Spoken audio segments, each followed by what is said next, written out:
Welcome to new TV Telugu. ఇప్పుడు Telangana top 10 చూద్దాం. గజ్వేల్ మండల కేంద్రంతో పాటు పలు గ్రామాల్లో ఈదురుగాలులతో కూడిన భారీ వర్షం కురిసింది. ఈ ఆకస్మిక వర్షానికి ధాన్యం తడిచిపోవడంతో రైతులు తీవ్ర ఆందోళన చెందుతున్నారు. రోడ్లన్నీ జలమయమయ్యాయి. రాబోయే 3 రోజులు కూడా భారీ వర్షాలు కురిసే అవకాశం ఉందని వాతావరణ శాఖ అధికారులు హెచ్చరించారు. వరంగల్ జిల్లా యువతకు ఉపాధి కల్పించడమే లక్ష్యంగా పనిచేస్తున్నామని నెగ్ జోనల్ చైర్మన్ ఎర్రపల్లి ప్రదీప్ రావు తెలిపారు. ఓ సిటీలోని తన నివాసంలో ఎగ్ కార్డ్ పంపిణీ సందర్భంగా ఆయన ఈ వ్యాఖ్యలు చేశారు. నెగ్ జాతీయ అధ్యక్షురాలు అనురాధ దేశాయ్ సహకారంతో ఇప్పటికే 500 మందికి ఎగ్ కార్డ్స్ అందించి స్వయం ఉపాధి కల్పించామని, ఈ రోజు 100 మందికి ఉపాధి, వరంగల్ జిల్లా వ్యాప్తంగా మరో 500 మందికి ఎగ్ కార్డ్స్ ను పంపిణీ చేస్తున్నామని ఆయన పేర్కొన్నారు. బీహార్లోని మహాబోధి బుద్ధగయ విముక్తి కోసం విశ్వవ్యాప్త ఆందోళన చేపట్టినట్లు ప్రముఖ బౌద్ధ భిక్షువు వినయ్ ఆచార్య తెలిపారు. దిగ్వాల్లో అంబేద్కర్ విగ్రహం వద్ద మాట్లాడుతూ ఫిబ్రవరి 12, 2026న న్యూఢిల్లీలో నిర్వహించనున్న అంతర్జాతీయ మహాసభకు భారీగా తరలివచ్చి విజయవంతం చేయాలని అంబేద్కర్ వాదులను కోరారు. ఈ కార్యక్రమంలో తలారి అశోక్, జనార్దన్ తదితరులు పాల్గొన్నారు. కామారెడ్డి జిల్లా కేంద్రంలో విశ్వ హిందూ పరిషత్ బజరంగ్ దళ్ ఆధ్వర్యంలో ఎంఐఎం దిష్టిబొమ్మను దహనం చేశారు. గట్కేసర్లో బజరంగ్ దళ్ గో రక్షకుడిపై జరిగిన దాడిని ఖండిస్తూ ప్రభుత్వ తీరులో ఎంఐఎం అరాచకాలను తీవ్రంగా విమర్శించారు. గో రక్షకులపై ఇలాంటి దాడులు పునరావృతమైతే ఊరుకునేది లేదని హెచ్చరించారు. గో మతాలను కాపాడుకుంటామని ఒక గో రక్షకుడిని బెదిరిస్తే 100 మంది తయారవుతాయని విశ్వ హిందూ పరిషత్ బజరంగ్ దళ్ సభ్యులు తెలిపారు.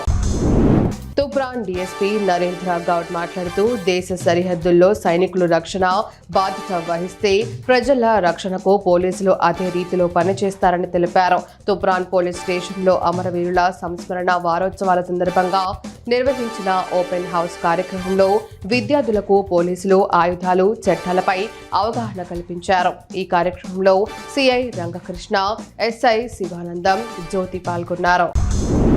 యాదాద్రి భువనగిరి జిల్లా యాదగిరిగుట్ట మండలంలోని గౌరహిపల్లి, మాసాయిపేట, సైతాపూర్, మల్లాపూర్ గ్రామాల్లో ప్రభుత్వ విప్ ఆలేరు ఎమ్మెల్యే బీర్లా ఐలయ్య వరి ధాన్యం కొనుగోలు కేంద్రాలను ప్రారంభించారు. ఈ కేంద్రాలను రైతులు సద్వినియోగం చేసుకోవాలని, బయట ప్రైవేటు వ్యక్తులకు ధాన్యం అమ్మి నష్టపోవద్దని ఆయన రైతులకు సూచించారు. రాజన్న సిరిసిల్ల జిల్లా వేములవాడ అర్బన్ మండలం గుర్రంవానిపల్లిలో ఇందిరమ్మ ఇంటి గృహప్రవేశ కార్యక్రమంలో ప్రభుత్వ విప్ ఆది శ్రీనివాస్ పాల్గొన్నారు. ఈ సందర్భంగా లబ్ధిదారులు గుర్రం గౌతమి, సతీష్ రెడ్డిలకు చీర అందించారు. ఇందిరమ్మ రాజ్యంలో పేదల ఇంటికల నెరవేరుతుందని ఎమ్మెల్యే ఆది శ్రీనివాస్ తెలిపారు. లబ్ధిదారులు ఆయనకు కృతజ్ఞతలు తెలియజేశారు.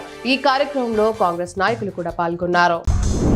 తుర్కాపల్లి మండల కేంద్రంలో బస్టాండ్ సమీపంలో కుండపోతగా వర్షం కురిసింది. 2 తెలుగు రాష్ట్రాల్లో భారీ నుంచి అతి భారీ వర్షాలు కురుస్తాయని వాతావరణ శాఖ హెచ్చరించింది. బంగాళాఖాతంలో ఏర్పడిన అల్పపీడనం కారణంగా పలు జిల్లాల్లో భారీ వర్షాలు కురిసే అవకాశం ఉంది. వర్షాకాలం ఇంకా ముగియలేదని, మరికొన్ని రోజులు వానలు కురుస్తాయని వాతావరణ శాఖ పేర్కొంది. సాధారణంగా ఈ సమయానికి వర్షాకాలం ముగిసి శీతాకాలం ప్రారంభం కావాల్సి ఉండగా ఈ సంవత్సరం అందుకు భిన్నంగా పలు జిల్లాల్లో ఇప్పటికే వానలు కురుస్తున్నాయి. మడూరు ప్రాథమిక సహకార సంఘం ఆధ్వర్యంలో ఏర్పాటు చేసిన ధాన్యం కొనుగోలు కేంద్రాన్ని వ్యవసాయ శాఖ అధికారి శేఖర్ ప్రారంభించారు. దళారుల ప్రమేయం లేకుండా ప్రభుత్వం ఈ కేంద్రాలను ఏర్పాటు చేసిందని, ఏ గ్రేడ్ ధాన్యానికి 2,389 రూపాయలు, బి గ్రేడ్ ధాన్యానికి 2,369 రూపాయల ధర నిర్ణయించారని తెలిపారు. రైతులు దళారులను ఆశ్రయించకుండా కేంద్రంలోనే ధాన్యం విక్రయించాలని కోరారు. ఈ కార్యక్రమంలో సీఈఓ కృష్ణ పాల్గొన్నారు. చెరువుల పరిధిలోని FTL బఫర్ జోన్లలో ఎలాంటి నిర్మాణాలకు అనుమతులు ఇవ్వకూడదని కలెక్టర్ రాహుల్ రాజ్ మున్సిపల్ అధికారులను ఆదేశించారు. మల్లి చెరువు పరిసర ప్రాంతాల్లో అక్రమ నిర్మాణాలు జరుగుతున్నాయని వచ్చిన ఫిర్యాదుల నేపథ్యంలో కలెక్టర్ స్వయంగా అక్కడి పరిస్థితిని పరిశీలించి బఫర్ జోన్లో ఉన్న పలు గృహ నిర్మాణాలను పరిశీలించారు. తహసీల్దార్ రజనీ కుమారికి ఆయన ప్రత్యేకంగా సూచనలు చేశారు.